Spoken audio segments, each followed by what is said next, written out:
Hello, friends. This is Dave Hurwitz, executive editor at ClassicsToday.com. Get ready, because this is going to be a long one. It's going to be an excruciatingly long talk about Beethoven's dullest major work, the Triple Concerto. Because although it's his dullest major work, it happens to be one of his most interesting.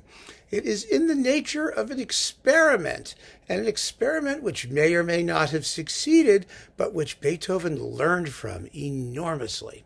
And so we really need to go into the details, at least of the first movement. The rest of it kind of takes care of itself. But what is the Triple Concerto? Well, it's written in the blandest of all keys, C major, unless Haydn uses it. When Haydn uses C major, it's the most interesting key in the world. But Beethoven deliberately chose C major, obviously, because he had a point to make. What was that point? Well, Beethoven, as you may have known, was an enormous admirer of Mozart, and particularly Mozart's piano concertos. Remember, he wrote cadenzas for the D minor piano concerto. So Beethoven knew his Mozart. Of course, he wanted to study with Mozart, but Mozart died before he got to Vienna, and he got stuck with Haydn. And even more than that, beyond that, he needed somebody to give him some coaching in concerto writing, and there really wasn't anybody around who could do it the way Mozart did it, because Mozart's piano concertos are absolutely sui generis. We take them now as the exemplars of the high classical style in concerto form, because Mozart was the concerto composer par excellence. Haydn was not as interested in the concerto, and his own are rather different from Mozart's. So Mozart was gone, and Beethoven was on his own. And as Donald Francis Tovey, the great scholar, pointed out, in his first three piano concertos, Beethoven rather misconceived the purpose of the opening ritornello. Now, what does that mean? Well, a ritornello is simply something that comes back. It's an introduction in this case, in the case of the concerto. It's that big, long orchestral passage that you always hear in in classical concertos. You know, where the soloist is sitting there at the piano or the violin like this, while the orchestra's playing, and the audience is sitting there going, when the hell is the soloist going to do something? Why are they doing this? Well, that's the ritornello. And Mozart did amazing things with it. He really did. But he was the only guy. He was absolutely the only guy. Beethoven didn't figure it out until his third piano concerto, when he realized something was amiss, according to Tovey, and I think he's right. And then he wrote the Triple Concerto as a sort of schematic diagram of how to write a classical concerto in the Mozartian style. Because after the Triple Concerto, he went on to the fourth piano concerto, which has a first movement which is almost identical formally to what we find in the Triple Concerto. It's only much more interesting musically in terms of its themes, in terms of its tunes, and what happens in it. And then, of course, the Emperor Concerto and the Violin Concerto, and all the rest is history. Beethoven had worked it out. But what was it that he worked out? That is the question. And that's what we're going to discuss before we talk about the best recordings of this rather dull work. Because, as usual, when the piece is, not all that interesting, the performers have to work even harder to make it interesting. And it can be done. But I have to say this, it's really only been done recently with complete success.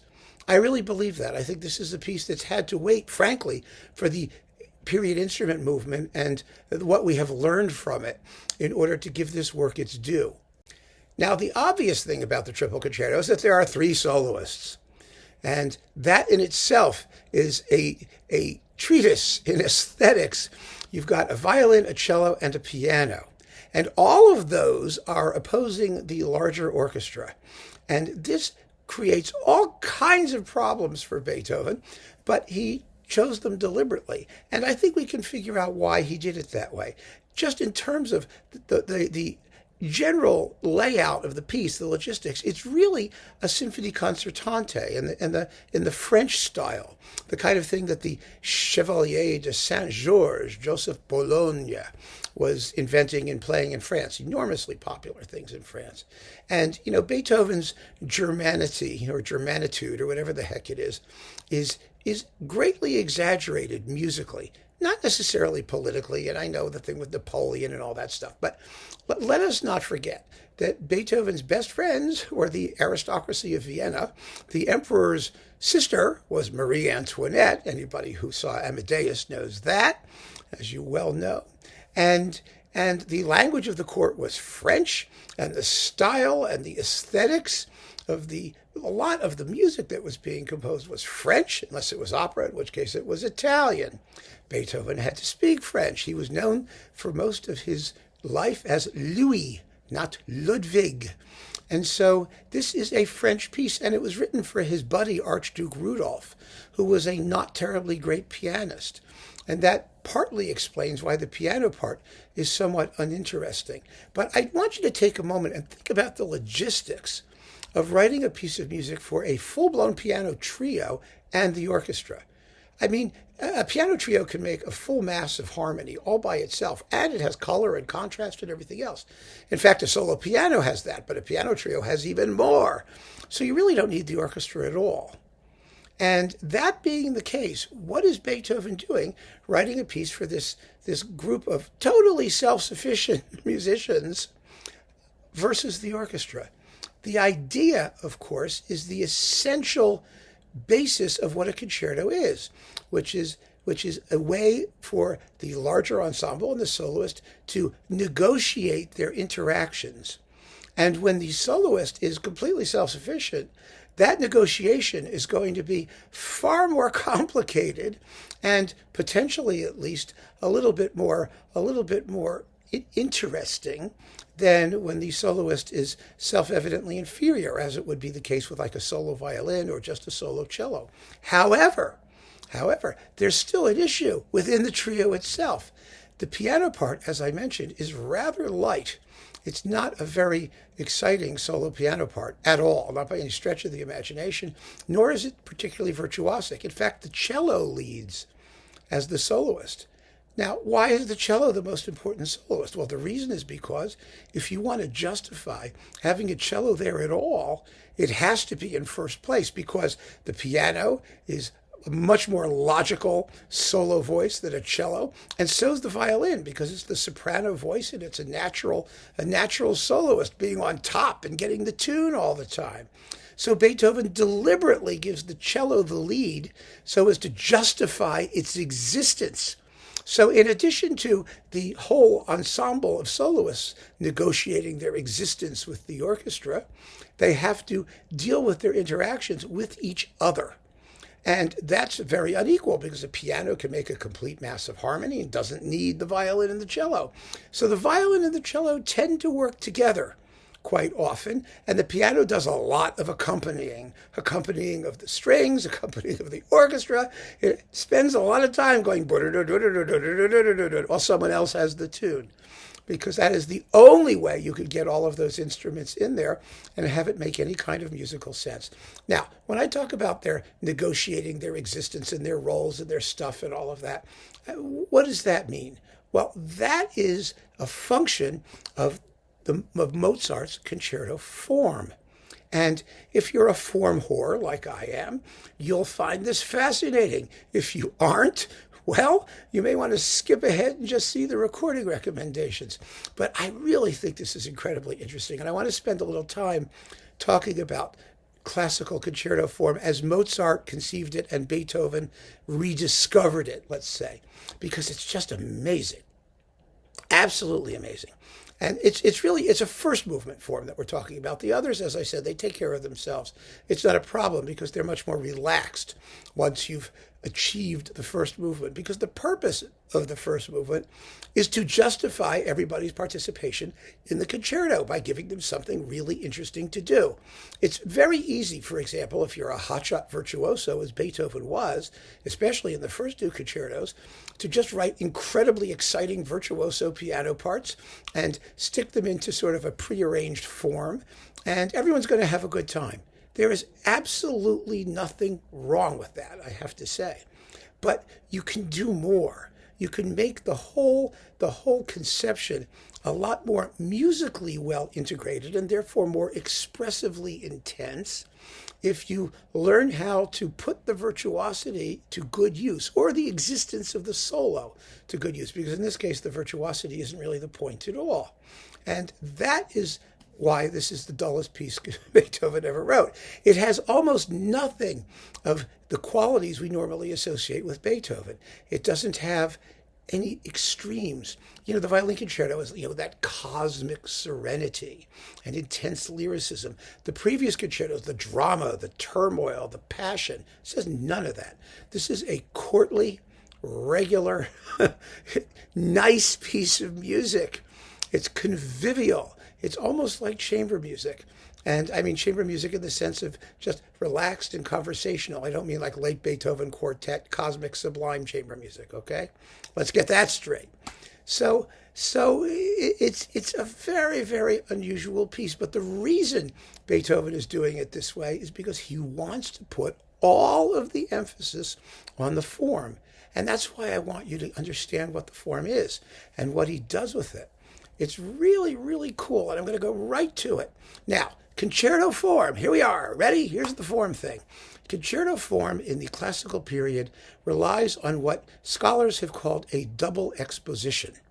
Now, if you've been following my chat on sonata form, all my chats on the Haydn Symphony Crusade, and there's a separate video all about sonata form and how it works, you may want to watch that. You have a three-part first movement. Actually, it's a bipartite first movement. It's a binary form. It's in two parts, but it's articulated in three sections. You have an exposition, which is part one. That gives you the themes. And that's usually repeated so that you get them into your head. And then you have the development and recapitulation, which are part two, combined. So that's the second part. And that does things with the themes and then returns to the key that we started into, our home base, and repeats them all in that original key, because in the original version of the exposition, the music gave a feeling of wanting to go elsewhere, of wanting to modulate, to change keys and present its themes in these new key areas, which would serve as the sort of gunpowder that would ignite the development, where there would be all kinds of modulations and interplay and things going on. That's how sonata form kind of works. And in a concerto, the repeat of the first part, the repeat of the exposition, is actually completely different. It is not a strict repeat at all, because that's where the solo comes in. You get it? So you have a first part of the first part, that is the initial exposition, which is supposed to lay out the themes of the concerto. Then the repeat brings in the solo, and the solo is going to come in with its own material, sometimes new things that you haven't heard before, but it's going to already begin working with the tunes of the exposition, the first exposition, that is, and so on and so forth. That is a very, very rudimentary and rather unsatisfying description of what really happens in concerto expositions in the first part of these movements. You may have seen, if you listen to classical concertos, that most of them have three movements. There's no minuet or scherzo or dance movement usually, and the first movement is extremely long compared to the others. 20 minutes is not unusual. I mean, these are big, big, long movements. And the reason for that is because of what happens in the second exposition. And I'm going to show you exactly what happens. One of the issues with the Triple Concerto is that it's a difficult work to get your brain around, in the sense that the themes are all very bland. until you get to the finale, which is a polonaise, and it has a great tune. It's just wonderful. It's the only real tune in the whole piece. I mean, like, memorable melody. The first movement, the themes are all very formulaic. They're all in sort of moderate march tempo. So there's lots of bump, bump-a-dum, bump-a-dum, bump-a-dum, ba-dum, ba-dum. They all kind of sound the same or similar, but there are a lot of them. Now, in the first exposition, it's much easier to listen to it than it is to explain it. But I've got musical examples of all of these things, so you're going to hear them now. The initial exposition presents two subjects. Now, I've said this a million times. Usually people think about first theme, second theme. No, wrong. Get it out of your head. A subject can have any number of themes or motives in it. What defines the subjects, which are sometimes mistakenly called themes in classical period music, and especially in Mozart's concerto form, is what key area they are in. It's not about how many tunes you got. It's about where they are in the world. A key in music is a location. So if you're in C major to start with, the first step on your journey is going to be to the key 1/5 above C, which is G. That's called the dominant, as opposed to the home key, which is called the tonic. Because the key of G is the closest one to C, musically speaking, in terms of what you need to do to get there musically. We don't have to go into those details. Just take my word for it. So the first part is going to go from C to G, like in a symphony if it did that, but not in a concerto. Because the whole point of waiting to bring the solo in until the second half is that it's the solo who's going to get us to that second key. That's why they're necessary. And that's what Beethoven was trying to figure out, how he was going to introduce his soloists and let them do the heavy lifting to get the music moving. And it took him really until this piece to understand that no matter how many suggestions for modulations to other keys or how much contrast you inherently want to build into your initial exposition, it cannot settle into that next key until the repeat, because that justifies the presence of the soloist and sets up the whole dialogue between the orchestra and the soloist, because they are immediately at different purposes, harmonically. And that means ultimately, if you're a good composer, that means expressively and melodically and everything else. So I'm going to play you the first exposition. Now, the first exposition in this symphony is 2 minutes and 30 seconds long. And that's all it is. It's 2 minutes and 30 seconds. It's not a big deal. And I have an excellent performance of it here on Naxos, so I have permission to play it, with Dong Suk Kang and Maria Kliegel and Yeno Yando with the Nicholas Esterhazy Sinfonia under Bela Drahos. This is really one of the better versions out there, frankly. And so let's just listen to the first subject of the first exposition. It's the opening of the piece. It's the beginning of the piece. It's exactly a minute long. Here it is.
Okay, it's rather tuneful. It's sort of a moderate march thing, and that's your first subject. Now, because the music is not going to change key, It does not need any of what I call in my discussion of Haydn symphonies or things like that, motion music.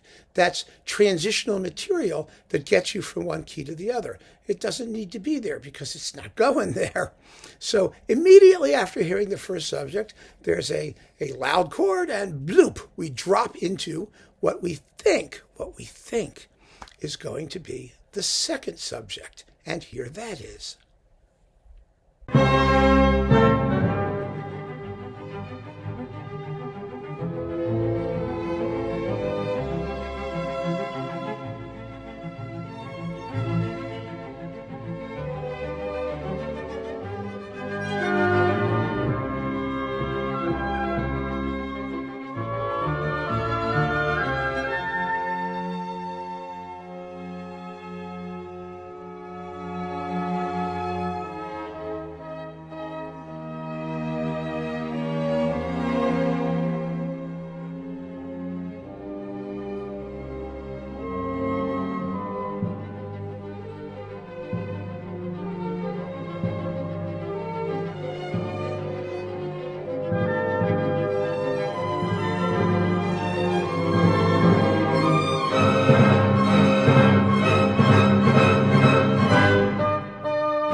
Now, that was a minute and a half.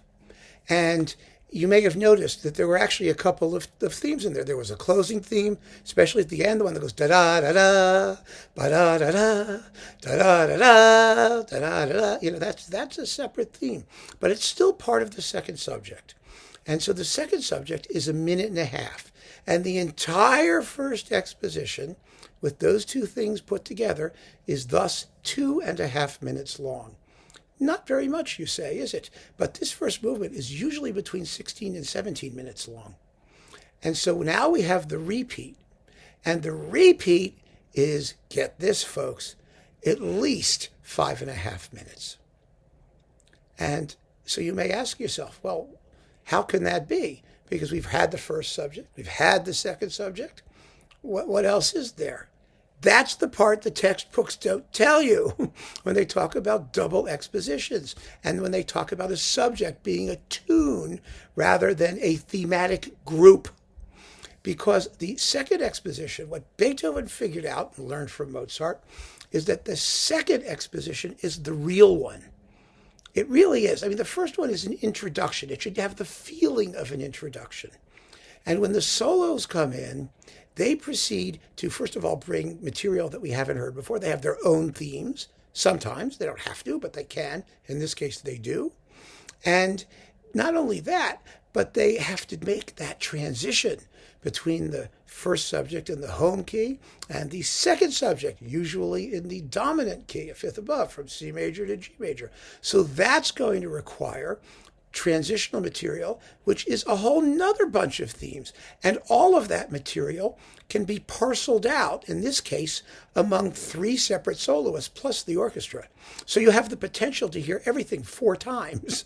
You don't. Beethoven isn't crazy. He doesn't play one theme and then you have another one and then the other one and the violin does it and the piano does it and the orchestra does it.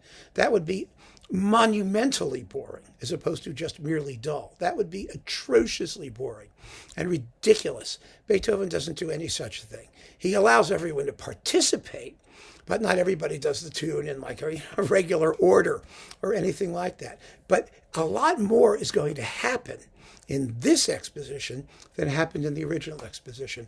And not only do you get more themes and more material, but the order can be different. You don't know what really is going to be in the first subject and the second subject until you hear this second exposition, which I'm going to play for you.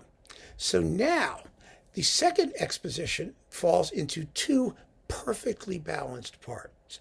Each part is 2 minutes and 40 seconds long, basically. It works out to about 5 minutes and 20 seconds, right? Or 5.5 minutes, somewhere in there, give or take a few seconds. They are exquisitely balanced together. And I want you to hear the first subject now as it becomes once the soloists come in. Now listen to how much extra stuff is in there compared to what we just heard. Here it is.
Hear the difference? I mean, there were just two simple tunes, and now it's a whole extravaganza of material. And the same is true of the second subject. In fact, the tune, which we thought was the entire second subject, turns out to be just a little bit of it, a tiny little bit of it at the very beginning. And then it just goes on doing all kinds of other things. So here is the second half of the second exposition, 2 minutes and 40 seconds of it, beginning with the second subject that we heard previously, and then going all kinds of other places. Here it is.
So that, my friends, is the exposition, the full exposition of the Triple Concerto. Of a 16-minute movement, which is what this is, 8 full minutes are nothing but exposition. You can't expect anything really to happen in this piece until after the exposition is over. But half of the movement is exposition. But you can hear now in the solo exposition, in the repeat, in the second one, the fact that Beethoven is working with the solos and arranging them and putting them together to play. You've got violin solos, you've got cello solos, you've got piano solos, you've got the orchestra doing its thing. You've got each of them relating to the orchestra in different ways, together and individually, and it's up, and it's all over the place. That's what Beethoven is trying to get at. All of the different ways that he can make his soloists and his orchestra cooperate, disagree, argue, make up. There's not a lot of argument in this piece. There's not a lot of disagreement. That's not really where they're at. It's more like conversation, a sort of genteel conversation at that. But that's what they're doing. And so that's the exposition of the Triple Concerto. And that is what sort of concerto form is. And I promise you, I'm going to be doing an entire Mozart piano concerto thing similar to the Haydn Symphony Crusade once I get done with that. And we'll take those pieces apart in the same way, because they are formally among the most wonderfully miraculous pieces in the entire repertoire. But so are these last concertos of Beethoven from the Triple Concerto on, because he really figured out what to do with his expositions.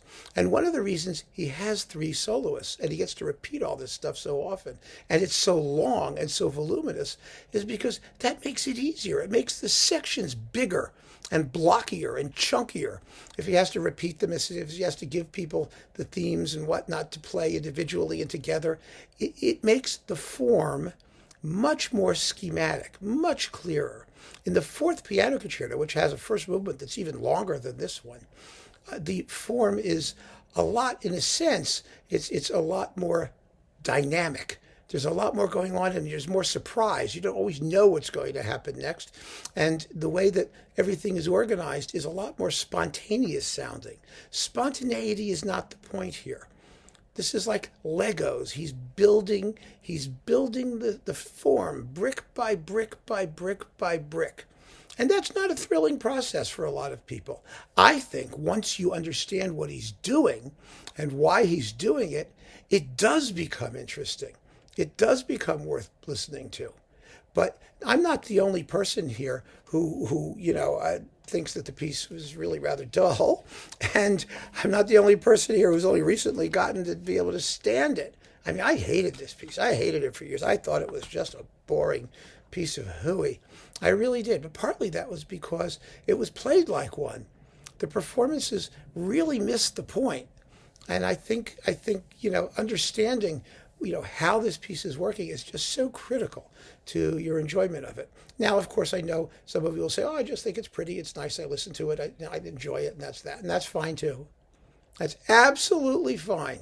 I never, ever want anybody to think that I have any objection to simply listening and enjoying what you hear.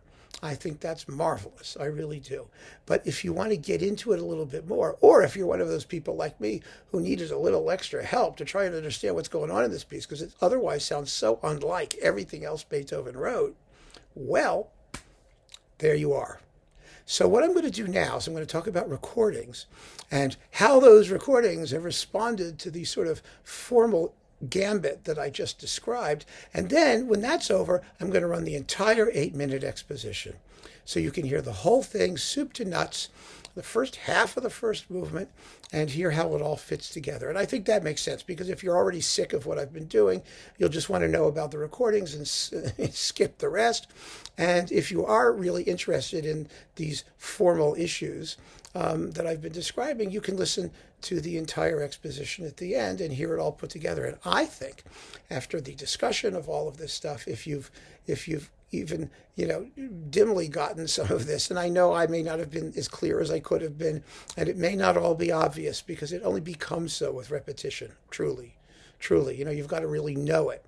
But I still think you'll get a lot more out of it than you did the first time around. So we'll see what happens. Now, let's talk about recordings. Why did I hate this piece? I hated this piece for years and years and years, as some of you have already mentioned, I've seen, because I was told that the recording, the best ever recording, the one that everyone had to have, the one that was unbeatable, was, well, it's in this box. It's with David Oistrakh and Sviatoslav Richter and Mstislav Rostropovich on cello and violin and piano and cello respectively, with Herbert von Karajan and the Berlin Philharmonic. I think that is the dullest performance I ever heard. It used to be coupled with the Brahms double concerto with Zell. And that was fabulous. I would always play it for the double concerto. But this triple concerto, I'd put it on and I would just be like, because only one letter separates, let's put it this way, a schmooze from a schnooze. and this performance is a schnooze, not a schmooze. And that's what the problem is. It's slow. It's heavy. The soloists are in love with themselves and with each other. And Karajan is just, Karajan was a terrible concerto accompanist because everything had to be his way. He didn't care about what his soloists wanted. He was always obsessed with creating that creamy, rich, homogenized sound throughout the whole thing. And it's just, you're dealing with a work in which all the tunes kind of sound the same anyway, and which needs as much rhythm and energy as you could possibly put into it.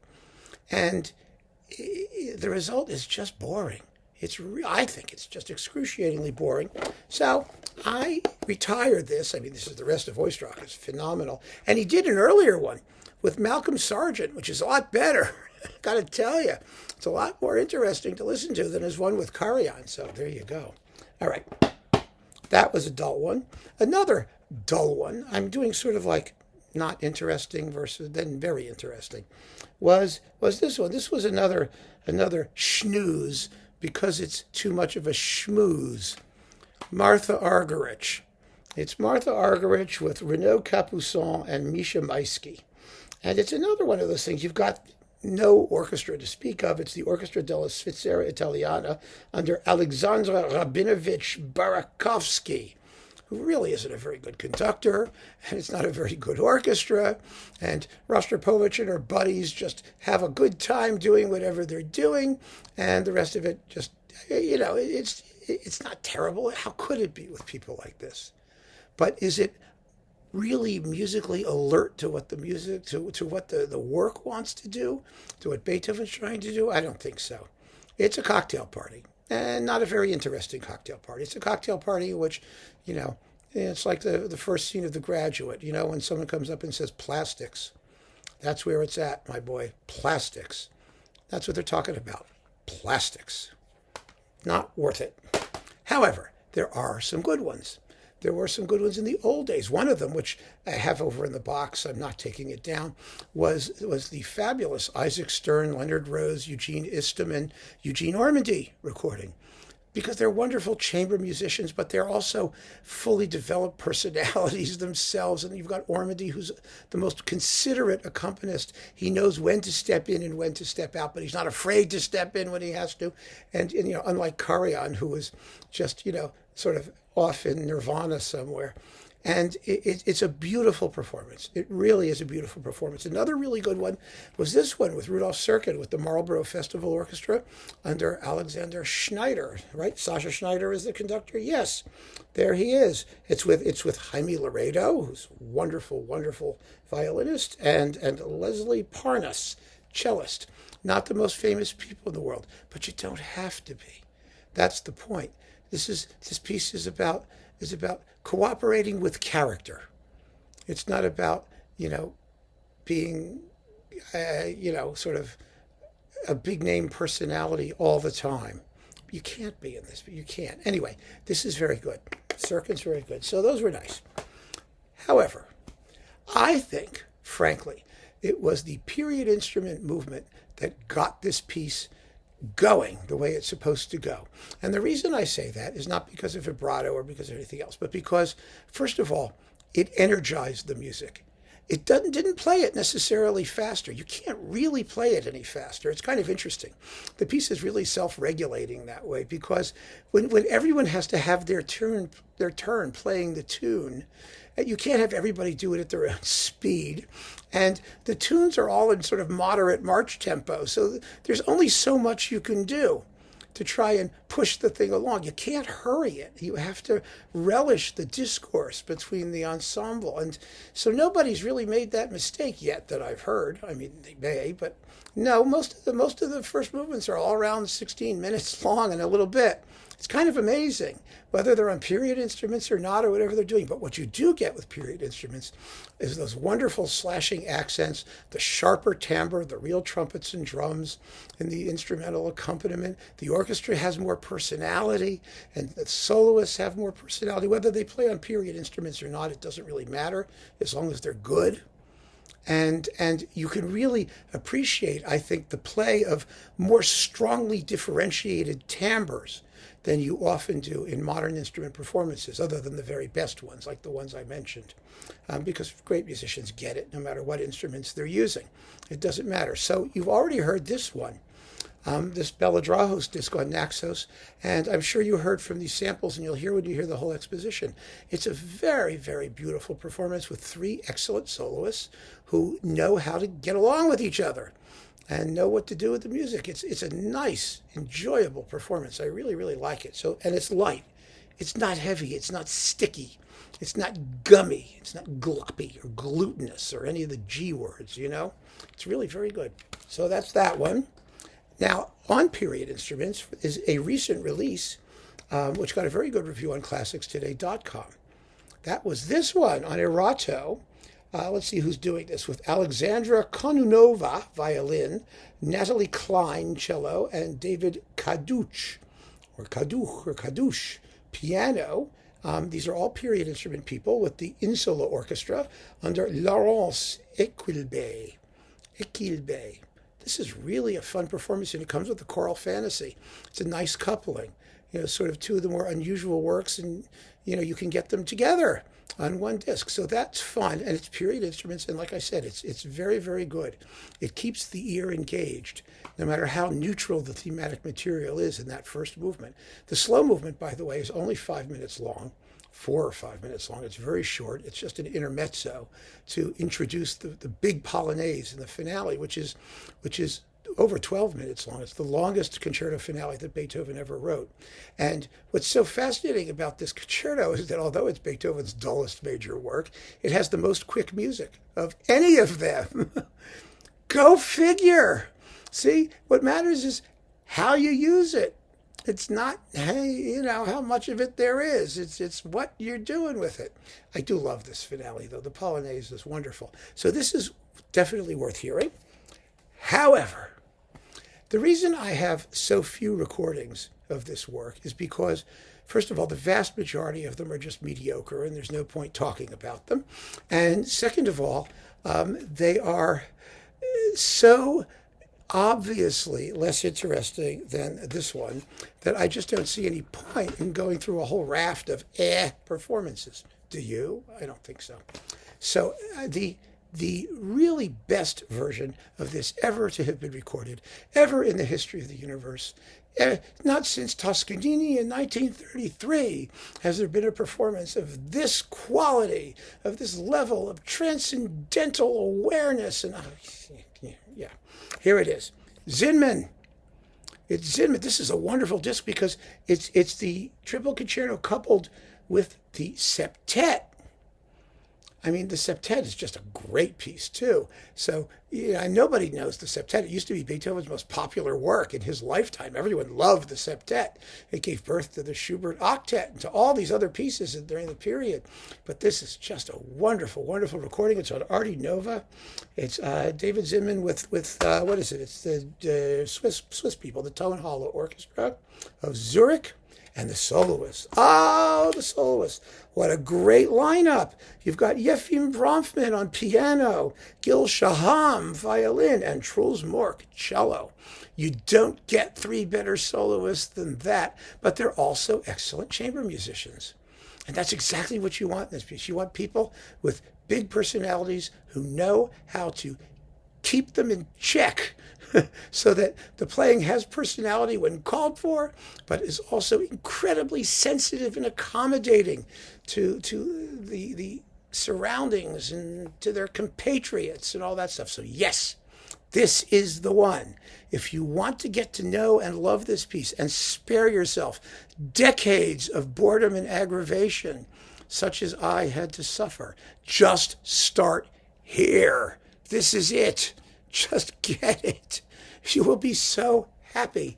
It is so much better than anyone else. And of course, Zinman's approach is period instrument influenced with modern instruments, which I think is ideal in this work. I really do, because you want to have the majesty and the weight of the orchestra in this piece. Although Ekiel Bey is no slouch here. This is like a 60-piece orchestra, the Insula Orchestra. So it's not in any way thin or scrappy sounding, not at all. But this is just beautiful, beautiful playing all the way through, snappy and perky and full of character, and it really shows you how the formal structure that Beethoven erects here works towards effective expressive ends. And that is the whole point, isn't it, my friends? It really is. But now, as promised, now that you know which is the great one, and you're all going to rush out and find it, or get it, or download it, or do whatever you have to do with it, let's listen to the entire 8-minute exposition of the first movement. Having said all of this, and with the sounds of it vaguely still in your ears, I'm hoping that my raspy voice hasn't completely obliterated all memory of the music you just heard. Let's listen to it again and see if it doesn't strike you now, when everything is connected, as a brilliant experiment, which, who knows, maybe it succeeded, and maybe it isn't as dull as we thought it was going in. So here you go.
That was the exposition of the first movement of Beethoven's Triple Concerto in ordinary C major, but there's really nothing ordinary about it, is there?